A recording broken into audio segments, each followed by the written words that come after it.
Hey, what's going on? Welcome back. Now this probably shall be the last video of our Python crash course series, and in this tutorial I am going to show you what are lambda function, that is anonymous function in Python. So without any further talking, let's jump into the video. So if you are into your Python console, you can simply write a variable, let's say a is equal to lambda. Now the lambda function is just an expression which will take a keyword, a bound variable which will be the variable of the lambda function itself, as well as the body of the complete expression.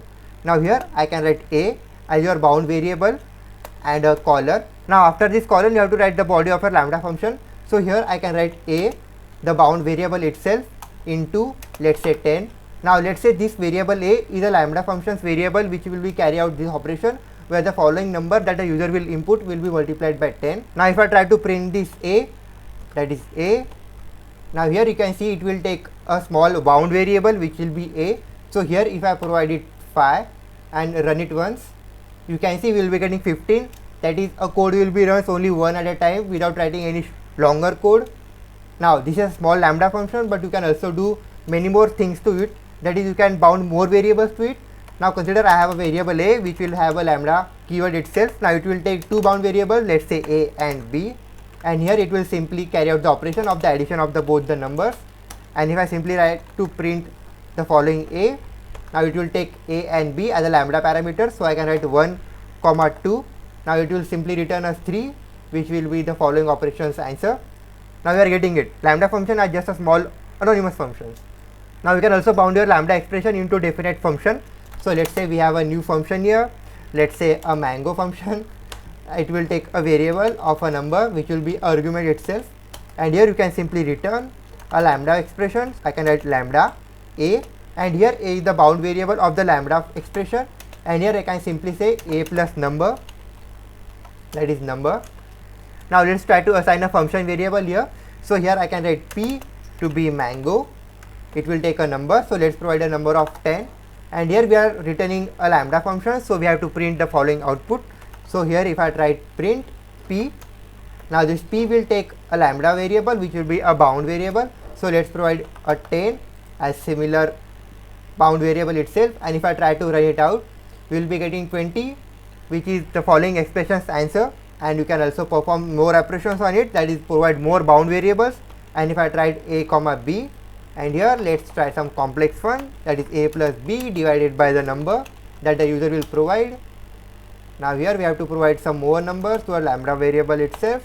Now let's try some 5 thing here, and if I try to run it out, it is a complete anonymous function. We will be getting 10.5, that is the following operation will be performed in an anonymous way, that is the code will be run only once, and the expression will be carried out in an anonymous function which will be asynchronous itself.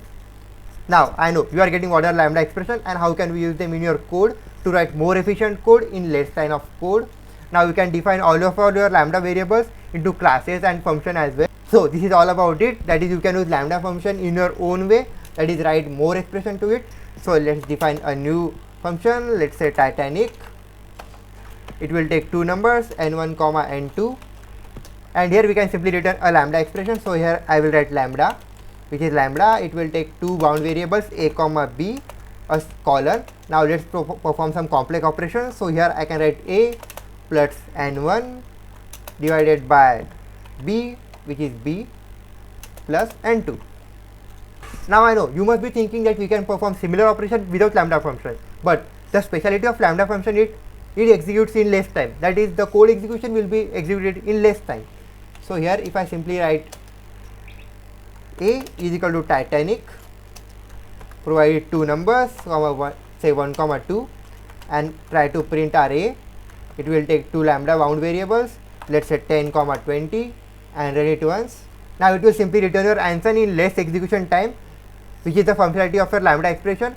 Now many people use lambda function in competitive programming where you have to write more code in less amount of time. So this was all about lambda expression. Now you have to carry out your lambda expressions in your own way, that is you have to write some new classes and definitions for your lambda expressions. Now if you have any query related to today's tutorial, you can comment down below. So this was all about our Python crash course that we have carried out so far. Now if you have loved this tutorial series, please like all of my videos and comment about all of your queries in the comment section below. And in the next tutorial we are going to look after data science things as well as Kaggle. Now I know you have to I hope you will be joining me in the next series as well, and I will see you in the next one. Goodbye.